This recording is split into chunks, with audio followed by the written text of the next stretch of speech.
നമസ്തയിൽ ഇന്ന് അതിഥിയായി എത്തിയിരിക്കുന്നത് കവിയും അധ്യാപകനും ഒക്കെയായ ഡോക്ടർ ബിജു ബാലകൃഷ്ണനാണ്. സ്വാഗതം ചെയ്യാം അദ്ദേഹത്തെ. സർ, സ്വാഗതം. ആദ്യം തന്നെ നല്ലൊരു വർഷം നേരുകയാണ്. ഇന്ന് പുതുവത്സരമാണ്.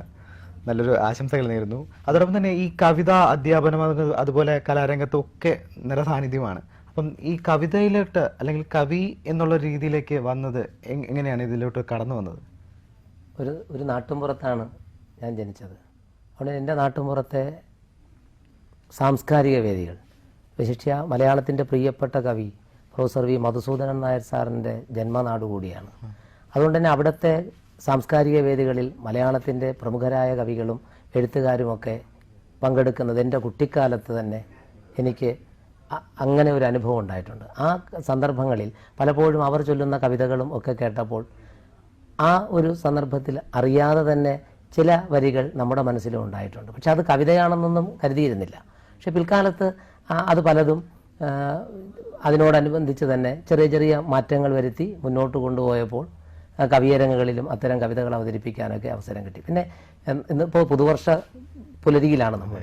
അപ്പോൾ പുതുവർഷ പുലരിയിൽ നിൽക്കുമ്പോൾ തന്നെ ഈ നാട്യപ്രധാനം നഗരം ദരിദ്രം നാട്ടിൻപുറം നന്മകളാൽ സമൃദ്ധം എന്ന് പഴയ കവി പറഞ്ഞിട്ടുള്ളതുപോലെ നമ്മുടെ നാട്ടിൻപുറങ്ങളിൽ നന്മയുടെ ഇത്തിരി വെട്ടം ഇപ്പോഴും മിന്നി മിന്നി കിടക്കുന്നുണ്ട്. അപ്പോൾ അതൊക്കെ കുട്ടിക്കാലത്ത് ഞങ്ങളെപ്പോലുള്ളവർക്ക് ഒരു തുണയായിട്ടുണ്ട്. അത് തന്നെയാണ് ഒരുപക്ഷെ നമ്മുടെ നാടിൻ്റെ പുതിയ ജീവിത പരിസരങ്ങളിൽ നമ്മൾ സൂക്ഷിച്ചു പോകേണ്ടതുമെന്ന ഒരു തിരിച്ചറിവുമുണ്ട്. കവിയാണ്, അതോടൊപ്പം അധ്യാപകനാണ്. അപ്പം ഇങ്ങനെ പല രീതിയിലും കവി ആയതുകൊണ്ട് തന്നെ അധ്യാപനത്തിൽ അത് എത്രമാത്രം ഉപയോഗപ്പെടുത്താൻ പറ്റിയിട്ടുണ്ട്, അല്ലെങ്കിൽ അത് എത്രമാത്രം സഹായിച്ചിട്ടുണ്ട്? ഒരു മലയാളം അധ്യാപകനായി 1999 ഞാൻ സ്കൂളിൽ പ്രവേശിക്കുന്നത്. അപ്പോൾ അന്നൊക്കെ തന്നെ ക്ലാസ് മുറിയിൽ ഓരോന്ന് പഠിപ്പിക്കുമ്പോഴും ഈ കവിതയിലൂടെയുള്ള ഒരു സഞ്ചാരം വായനയിലൂടെ തന്നെ ഉണ്ടായിരുന്നത് കൊണ്ടും ക്ലാസ് മുറികളിൽ അത് കുട്ടികളുടെ ഹൃദയത്തിൽ ഒന്ന് തൊട്ട് തന്നെ പോകണം എന്നുള്ള ഒരു ബോധ്യം എനിക്കുണ്ടായിരുന്നു. അതുകൊണ്ട് തന്നെ ഓരോന്നും പഠിപ്പിക്കുമ്പോൾ ആ ഭാവത്തിൽ നിന്നുകൊണ്ട് അവതരിപ്പിക്കുവാനും ശ്രദ്ധിച്ചിട്ടുണ്ട്. അത് ഒരു പരിധിവരെയൊക്കെ വിജയിച്ചിട്ടുണ്ട് എന്ന് തന്നെയാണ് ഞാനും തിരിച്ചറിയുന്നത്. പക്ഷേ നമ്മുടെ പുതിയ പരിസരങ്ങളിൽ അത്തരത്തിലുള്ള ഒരു പഠനം കുട്ടികൾ നടത്തുന്നുണ്ടോ എന്നൊരു സംശയവുമുണ്ട്. കാരണം ഞങ്ങളൊക്കെ പഠിച്ചിരുന്ന കാലത്ത് കവിതകൾ മനഃപ്പാഠമാക്കുമായിരുന്നു. അങ്ങനെ മനഃപ്പാഠമാക്കിയത് കൊണ്ട് തന്നെ ആ കവിതകളും ആ എഴുത്തുകാരൻ്റെ മറ്റ് കവിതകളും കൂടെയൊക്കെ ഒന്ന് നമ്മുടെ പഠനത്തിനോടൊപ്പം ചേർത്ത് വെച്ചിട്ടുണ്ട്. പിന്നെ താളബദ്ധമായ കവിതകൾ, വൃത്തവും അലങ്കാരവും ഒക്കെ പഠനത്തിന് അനിവാര്യമായിരുന്ന ഒരു ഘട്ടം ഉണ്ടായിരുന്നു. അപ്പം അതൊക്കെ നമ്മൾ തിരിച്ചറിയുമ്പോൾ ആ അലങ്കാര ഭംഗിയും വൃത്തസൗന്ദര്യവും ആ ഭാഷയുടെ ശുദ്ധിയും അതുപോലെ തന്നെ ആ കവിത നൽകുന്ന ആശയങ്ങളും അത് കൃത്യമായി ഒരു വിദ്യാർത്ഥിയെ സംബന്ധിച്ചിടത്തോളം എല്ലാ തരത്തിലും അവരുടെ വളർച്ചയ്ക്ക് ഉതകുന്നതാണ്, മൂല്യങ്ങൾ നിലനിർത്താൻ അവരെ പ്രേരിപ്പിക്കുന്നതാണ്. അങ്ങനെയുള്ളൊരു പഠന വഴി ഞങ്ങൾക്ക് കിട്ടിയിട്ടുണ്ടായിരുന്നു. ഞങ്ങളുടെ മുമ്പുള്ള തലമുറയ്ക്ക് അതിനേക്കാൾ മെച്ചപ്പെട്ടതായിരിക്കാം. പക്ഷെ ഇങ്ങോട്ട് വരുമ്പോൾ ആ വഴികളിൽ അത്രത്തോളം ഒരു തലത്തിലേക്ക് പോകുന്നുണ്ടോ എന്നൊരു സംശയമുണ്ട്. ഇത് സിലബസിൻ്റെ കാര്യമല്ല, പഠന പ്രക്രിയകളിൽ അത്തരത്തിലൊരു പഠനം കുട്ടികൾ നടത്തുന്നുണ്ടോ എന്നൊരു സംശയമുണ്ട്. അതോടൊപ്പം തന്നെ പ്രഭാഷകൻ കൂടിയാണ്. അപ്പോൾ ആ ഒരു രംഗത്തേക്ക് എത്തിയത് എങ്ങനെയാണ്? അധ്യാപനം ഒരുപക്ഷെ അത് സഹായിച്ചിട്ടുണ്ടാവും, അല്ലെങ്കിൽ പ്രഭാഷണമായിരിക്കാം അധ്യാപനത്തെ സഹായിച്ചത്. അപ്പം ആ ഒരു രംഗത്തും കൂടെ എത്തിയത് എങ്ങനെയാണ്? അതായത് പഠനമൊക്കെ നടന്നത് തിരുവനന്തപുരത്താണ്. തിരുവനന്തപുരത്ത് യൂണിവേഴ്സിറ്റി കോളേജിലായിരുന്നു ബിരുദാനന്തര ബിരുദ പഠനവും, പിന്നെ PhDയും കേരള യൂണിവേഴ്സിറ്റി തന്നെയായിരുന്നു. അപ്പോൾ ഈ പഠനഘട്ടങ്ങളിലൊക്കെ തന്നെ ഞങ്ങൾക്ക് ഈ ചുറ്റുമുള്ള വേദികളിൽ പല മഹാരഥന്മാരും വന്ന് പ്രസംഗിക്കുന്നത് കേൾക്കാനുള്ള ഭാഗ്യവും കിട്ടിയിട്ടുണ്ട്. അന്ന് തിരുവനന്തപുരം നഗരത്തിലെ ഏത് ഹാളുകളിലായാലും വൈകുന്നേരങ്ങളിൽ സാംസ്കാരിക സദസ്സുകളാണ്. അപ്പോൾ അവിടെയൊക്കെ പോകുമ്പോൾ ചിലരൊക്കെ വർത്തമാനം പറയുന്നത് കേട്ട് കൗതുകത്തോടെ ഇരുന്നിട്ടുണ്ട്. അപ്പോൾ അങ്ങനെ വരുമ്പോൾ കവിയരങ്ങുകളിൽ ഒരു കവിത ചൊല്ലാൻ പോകുമ്പോൾ വെറുതെ ഒരു കവിത ചൊല്ലി പോകുന്ന ശീലം അല്ല. നമ്മൾ ആ കവിതയെക്കുറിച്ച് പറയുന്നു, അല്ലെങ്കിൽ അതുമായി ബന്ധപ്പെട്ട എന്തെങ്കിലും കാര്യങ്ങൾ പറഞ്ഞിട്ടാണ് കവിതയിലേക്ക് വരുന്നത്. അങ്ങനെ തുടങ്ങി ഒടുവിൽ കവിത ചൊല്ലിയില്ലെങ്കിലും പ്രഭാഷണം ആവശ്യമായി വരുന്ന തരത്തിൽ പല സാംസ്കാരിക സദസ്സുകളിലും ഞങ്ങളെയൊക്കെ ഉൾപ്പെടുത്താൻ തുടങ്ങി. അപ്പോൾ പിന്നെ അത്തരത്തിൽ വേദികൾ കൂടുതൽ കിട്ടിയപ്പോൾ പ്രസംഗവും കവിതയും ഒരുമിപ്പിച്ചു കൊണ്ടുപോകാനുള്ള ഒരു സാഹചര്യം ഉണ്ടായി. പക്ഷെ അതിന്നും കഴിഞ്ഞ 2 പതിറ്റാണ്ട് കാലമായി തുടരുന്നു എന്നുള്ളത് ഞങ്ങളെ സംബന്ധിച്ചിടത്തോളം അതൊരു മഹാഭാഗ്യമായി തന്നെ കരുതുകയാണ്. തീർച്ചയായും. അതോടൊപ്പം തന്നെ പ്രേക്ഷകർക്ക് വേണ്ടി ഒരു കവിത. പുതുവർഷമാണ്. എന്നെ സംബന്ധിച്ച് എൻ്റെ കുട്ടിക്കാലം ഞാൻ നേരത്തെ പറഞ്ഞല്ലോ, നന്മയുടേതായ കുറേ അനുഭവങ്ങളുണ്ട്. എൻ്റെ അമ്മുമ്മ പലപ്പോഴും പല കഥകളും പറഞ്ഞു തരാറുണ്ട്. ഞങ്ങളുടെ കുട്ടിക്കാലത്ത് ഈ അമ്മുമ്മയുടെ അടുത്ത് കിടന്നുറങ്ങാനുള്ള ഒരു കൊതി ഞങ്ങൾക്കുണ്ട്. കാരണം ഈ തലമുടി ഇങ്ങനെ ഞെരടി ഞെരടി ഇങ്ങനെ ഒന്ന് തടവി തടവി കഥ പറഞ്ഞു തരുന്ന ആ അമ്മുമ്മ പറഞ്ഞു തന്ന കഥകളിലും പലതിലും നമ്മുടെ മൂല്യങ്ങളുണ്ട്. അങ്ങനെയാണ് ഓർമ്മകളിലെ മുത്തശ്ശി എന്നൊരു കവിത എഴുതുന്നത്. ഓർമ്മകളിലെ മുത്തശ്ശി. മുത്തശ്ശി എന്നിൽ പറന്നിറങ്ങുന്നു, ചിത്തത്തിലമ്മക്കിനാവുണർത്തുന്നു, കാലം ഇറുത്തെടുത്തോരു പൂവിന്റെ ഉൾച്ചന്തത്തെ വീണ്ടും പതുക്കത്തിരഞ്ഞു, മഴത്തുള്ളി പണ്ടന്റെ ഉള്ളിൽ തളിർപ്പിച്ച വള്ളികൾ അഴൽ പൊരിയിലൊന്നായി കരിഞ്ഞു, നിലാവിനെ തേടി കിതയ്ക്കുന്ന സന്ധ്യതൻ അരുണിമയിലെങ്ങും നിഴലിറങ്ങുന്നു, നിലയ്ക്കാത്ത മോഹപ്പെരും കടലെടുക്കും നിനവുകൾക്കുള്ളിൽ കനലു നീറുന്നു. ഇറയത്തു കത്തിച്ച നിലവിളക്കിൻ തിരിത്തുമ്പിലെ നാളമായി മുത്തശ്ശി മിന്നി, പഴമതൻ സ്വപ്നങ്ങളെങ്ങും പരന്നു, പതിരു കാണാക്കിളി എങ്ങോ പറന്നു. അരികത്തിരുന്നെന്നെ ഉമ്മ വച്ചൊരുപാടു കഥകൾ പറഞ്ഞു തളിർപ്പിച്ചവൾ, കുടുകുടെ എന്നെ ചിരിപ്പിച്ചു അറിവിൻ കനൽ ചിത്തമെത്രയോ കേൾപ്പിച്ചവൾ, ദുഃഖം കറുപ്പിച്ച കറയിൽ കനൽ കാറ്റടിച്ചുലഞ്ഞിടും ആത്മാവുമായി.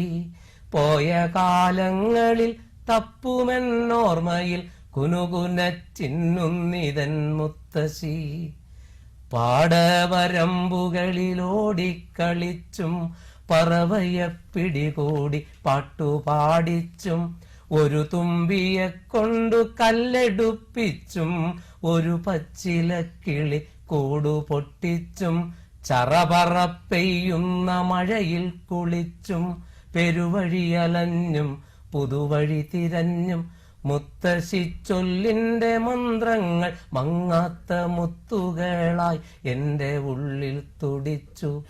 എന്തു പഠിച്ചാലും എപ്പോഴും ഓർക്കുവാൻ ഈ നന്മകൾ നിന്നിലുണ്ടായിരിക്കണം. ഇങ്ങനെ നീളുന്നൊരു കവിതയാണ്. അതിൽ കുറെ നാട്ടുനന്മകൾ ആ കവിതയ്ക്കകത്തുണ്ട്. ഈ വയലുകളിൽ പൈങ്കിളി കതിർമണി കൊത്തിയെടുത്തു പറന്നതും അറിവിൻ നിറമുള്ളിൽ പൂത്തതും അകലെ നക്ഷത്ര പെരുമ വിടർന്നതും. ഇങ്ങനെ ഒരു നീണ്ട കവിതയാണ്. പക്ഷെ ആ കവിതയിലെ മുത്തശ്ശി എന്നോട് പറഞ്ഞത്, എന്തു പഠിച്ചാലും എപ്പോഴും ഓർക്കുവാൻ ഈ നന്മകൾ നിന്നിലുണ്ടായിരിക്കണം. അത് പഴയകാലത്തിന്റെ നന്മയാണ്. അതോടൊപ്പം തന്നെ സാർ നേരത്തെ സൂചിപ്പിച്ച പോലെ പ്രശസ്ത കവി മധുസൂദൻ നായർ അങ്ങയുടെ നാട്ടുകാരനാണ്. അപ്പം ആ ഒരു അദ്ദേഹമായിട്ടുള്ള ഒരു ബന്ധം അത് എങ്ങനെയാണ്, അങ്ങനൊരു സ്വാധീനം? അത് എൻ്റെ കുട്ടിക്കാലത്ത് കവിതകൾ നമ്മുടെ നാട്ടുമ്പുറത്ത് ഞാൻ നേരത്തെ സൂചിപ്പിച്ച പോലെ സാംസ്കാരിക വേദികളിലെ മത്സരങ്ങളിലൊക്കെ കവിതാ രചനാ മത്സരത്തിൽ പങ്കെടുക്കാറുണ്ട്. ഒരു ദിവസം എൻ്റെ കവിതകളെല്ലാം ചേർത്ത് അദ്ദേഹത്തിന് അയച്ചു കൊടുത്തു. അദ്ദേഹം തിരുവനന്തപുരത്താണ് താമസിക്കുന്നത്. അപ്പോൾ കുറേ നാളുകൾക്ക് ശേഷം എനിക്കൊരു മറുപടി കത്ത് വന്നു. ബിജുവിൻ്റെ കവിതകൾ ഞാൻ വായിച്ചു, കൊള്ളാം, പക്ഷേ ഇപ്പോൾ നീ ധാരാളം വായിക്കുക ഉറക്കെ. എൻ്റെ 10ാം ക്ലാസ് അത് കഴിഞ്ഞ് ആ ഘട്ടങ്ങളിലാണ്. അപ്പോൾ ഇപ്പോൾ നീ ധാരാളം വായിക്കുക ഉറക്കെ, എഴുതുക പതുക്കെ. അതുകൊണ്ട് തന്നെ എഴുത്ത് പലപ്പോഴും പതുക്കെ പതുക്കെ തന്നെയാണ് ഇപ്പോഴും നടക്കുന്നത്. വായനയുടെ ഒരു ലോകമുണ്ട്. കേരള ഭാഷാ ഇൻസ്റ്റിറ്റ്യൂട്ട് റിസർച്ച് ഓഫീസർ ആയതുകൊണ്ട് ഇപ്പോഴും വായനയ്ക്കൊരു വലിയ ലോകം നമ്മുടെ മുമ്പിലുണ്ട്. വലിയ പ്രമുഖരായ ഗ്രന്ഥകാരന്മാരുടെ പുസ്തകങ്ങൾ വായിക്കുക, അതുമായി ബന്ധപ്പെട്ട മറ്റു കാര്യങ്ങൾ കൂട്ടിച്ചേർക്കുക, ഇതൊക്കെയാണ് നമ്മളിപ്പോൾ ചെയ്യുന്ന ജോലി. പക്ഷേ ഈ അധ്യാപനവും ഈ ഒരു ജോലിയും ഒക്കെ പരസ്പരം ബന്ധപ്പെട്ട് നിൽക്കുന്നത് കൊണ്ട് തന്നെ അതെല്ലാം വളരെ ആസ്വദിച്ച് ചെയ്യാൻ എനിക്ക് ആകുന്നുണ്ട് എന്നതും ഒരു സന്തോഷം നൽകുന്നതാണ്. കാരണം അതൊരു അക്ഷരകർമ്മമായതുകൊണ്ട് തന്നെ. അപ്പോൾ മൗസൂന സാറ് അങ്ങനെ പറഞ്ഞതിന് ശേഷം പിന്നെ ഈ കവിത എഴുതുമ്പോഴും ഒക്കെ അങ്ങ് കൂടുതൽ എഴുതി പോവുകയല്ല, ഒന്നായാലും നന്നാക്കണമെന്നൊരു ബോധ്യമുണ്ട്. അങ്ങനെ എഴുതിയ കവിത സംസ്ഥാന സ്കൂൾ കലോത്സവത്തിൽ 2010 പദ്യം ചൊല്ലലിൽ എൻ്റെ കവിത ചൊല്ലിയ കുട്ടിക്ക് അവിടെ സമ്മാനം കിട്ടുകയുണ്ടായി. ആ കവിത തമിഴ്നാട് സർവകലാശാല പാഠപുസ്തകത്തിൽ ബിരുദ വിദ്യാർത്ഥികൾക്ക് പഠിക്കാനും ഉൾപ്പെടുത്തിയിട്ടുണ്ട്. അതൊക്കെ പിന്നീട് സംഭവിക്കുന്നതാണ്.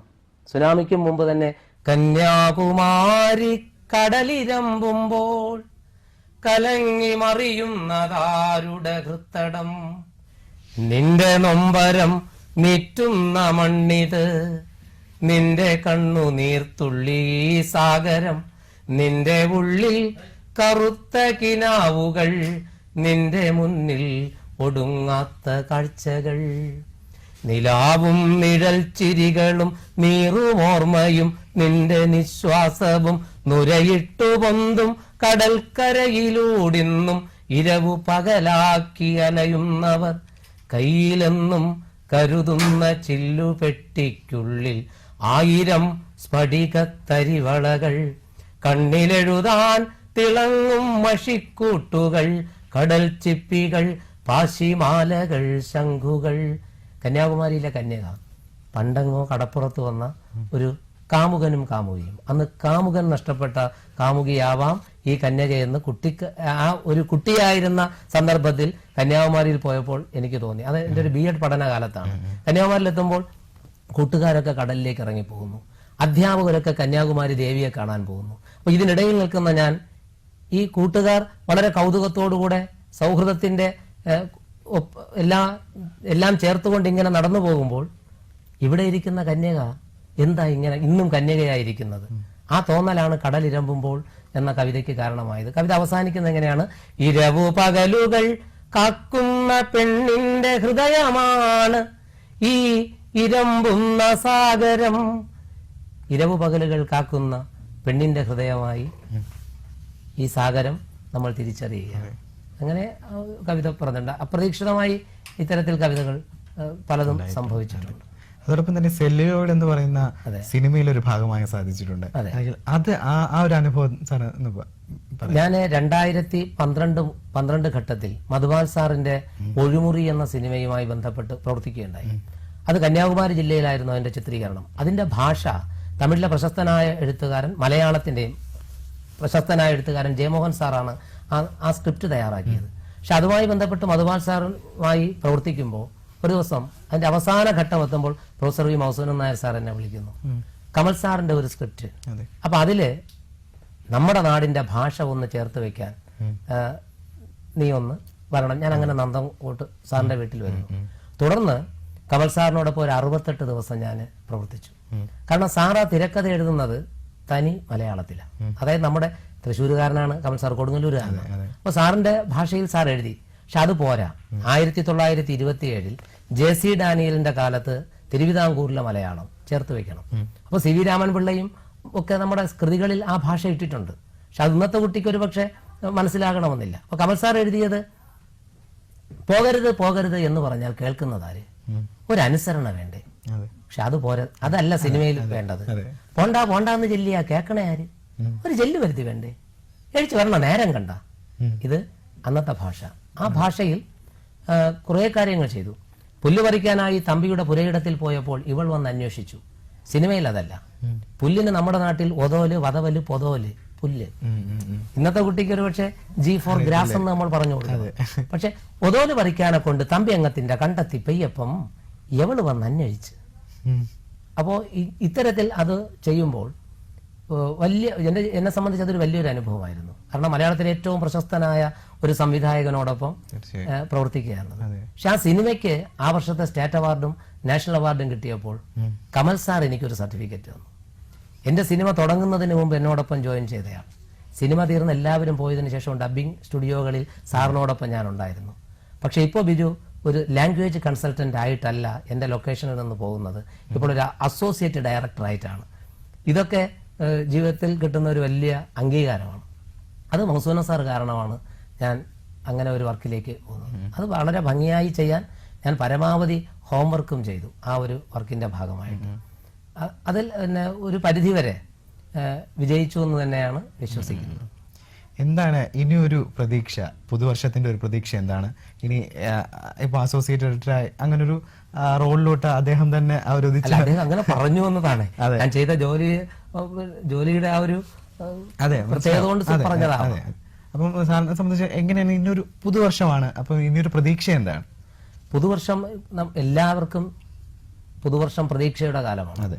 അപ്പോൾ നമ്മളെ സംബന്ധിച്ചിടത്തോളം നമ്മുടെ ജീവിത പരിസരങ്ങൾ പലപ്പോഴും പലയിടങ്ങളിലും കറുക്കുന്നത് കാണുന്നുണ്ട്. ഞാൻ വിഷുക്കണി.com എന്നൊരു കവിത എഴുതിയിട്ടുണ്ട്. എന്റെ നാട്ടിൻപുറത്തെ ഒരു കൂട്ടുകാരന്റെ വീട്ടിൽ വിഷു ദിവസം പോയപ്പോൾ പ്ലാസ്റ്റിക് പൂക്കളും പ്ലാസ്റ്റിക് സാധനങ്ങളും വെച്ച് കണിയൊരുക്കിയിരിക്കുന്നു. പുതുവർഷത്തിന്റെ കണിയൊരുക്കമാണത്.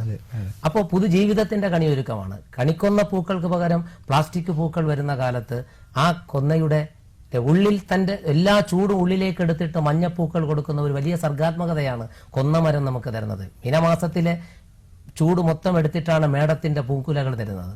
ഇതൊരു സർഗാത്മകതയാണ്. പക്ഷെ ഇത് നമ്മൾ അറിയാതെ പോകുന്നിടത്ത് വെറും പ്ലാസ്റ്റിക് പൂക്കൾ പെറുക്കി വെച്ച് കണിയൊരുക്കുമ്പോൾ വരുംകാലത്തെ കുട്ടി ചിലപ്പോൾ അച്ഛനോട് പറയാം, അച്ഛാ എന്റെ കമ്പ്യൂട്ടറിൽ പോയ വിഷു ഭംഗിയൊക്കെ ഇൻസ്റ്റാൾ ചെയ്തു വച്ചിരിക്കുന്നതിൽ എത്രയോ വർണ്ണങ്ങൾ, എത്രയോ വിഭവങ്ങൾ, എത്ര കണ്ടാലും മതിവരാ കാഴ്ചകൾ, ഓട്ടുവാൽ കണ്ണാടി, വെള്ളോട്ടു കിണ്ടികൾ, ഓട്ടുരുളി മിന്നുന്ന പൊന്നിന്തരികളും, കസവണിപ്പുടവകൾ, വാടാമലരുകൾ, കുലുങ്ങിച്ചിരിക്കുന്ന നാണയത്തുട്ടുകൾ, കർപ്പൂരഗന്ധത്തിലലിയും സമൃദ്ധിയിൽ കണിയൊരുക്കത്തിന്റെ അഴകാർന്ന മേളനം, കണ്ണു പൊത്തിപ്പിടിച്ച മൗസെടുത്തൊന്ന് ക്ലിക്കു ചെയ്താലും വിഷുക്കണി.com ഈ യുഗത്തിന്റെ കണിയൊരുക്കത്തിനാൽ ഈ മകൻ അച്ഛന് കൈനീട്ടമേകിടാം. ഇങ്ങനെയുള്ള കണിയൊരുക്കങ്ങളും ഇത്തരത്തിലുള്ള കളമൊരുക്കങ്ങളും ഉണ്ടാകുന്നിടത്ത് നന്മയുടെ പൊൻപുലരികൾ നമുക്ക് മുന്നിൽ അടഞ്ഞു പോകുന്നുണ്ട്. അതുകൊണ്ട് തന്നെ പുതുവർഷം എല്ലാ സമൃദ്ധിയുടെയും ഐശ്വര്യത്തിന്റെയും നന്മക്കളമിടുന്നതിന് പുതുതലമുറയെ എല്ലാ തരത്തിലും പ്രേരിപ്പിക്കുന്നതാവണം. അങ്ങനെയുള്ള ഒരു ബോധ്യത്തോടുകൂടെ വളരുമ്പോൾ ഈ നാട്ടു നന്മകൾ എല്ലാ കാലത്തും സംരക്ഷിക്കപ്പെടും. തിരുവനന്തപുരത്ത് ഞങ്ങളൊരു മലയാളം പള്ളിക്കൂടം നടത്തുന്നുണ്ട്. എല്ലാ ഞായറാഴ്ചകളിലും അവിടെ വന്ന് പഠിപ്പിക്കുന്ന ഒരു അധ്യാപകനാണ്.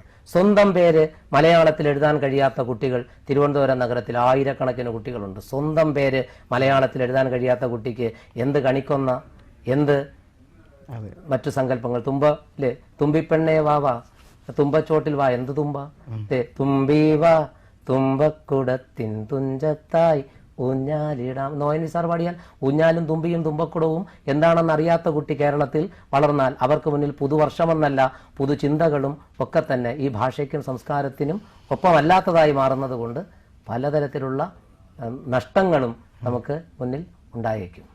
അതുകൊണ്ട് തന്നെ അത്തരത്തിലുള്ള ഒരു നഷ്ടവും ഉണ്ടാകാതെ നന്മയുടെ കളമിടുന്നതിന് തലമുറകൾക്ക് കൂടുതൽ കൂടുതൽ കഴിയണം. അതിന് പുതുവർഷം നമുക്ക് എല്ലാ തരത്തിലും ഗുണമാകട്ടെ എന്ന ഒരു പ്രാർത്ഥനയാണ്.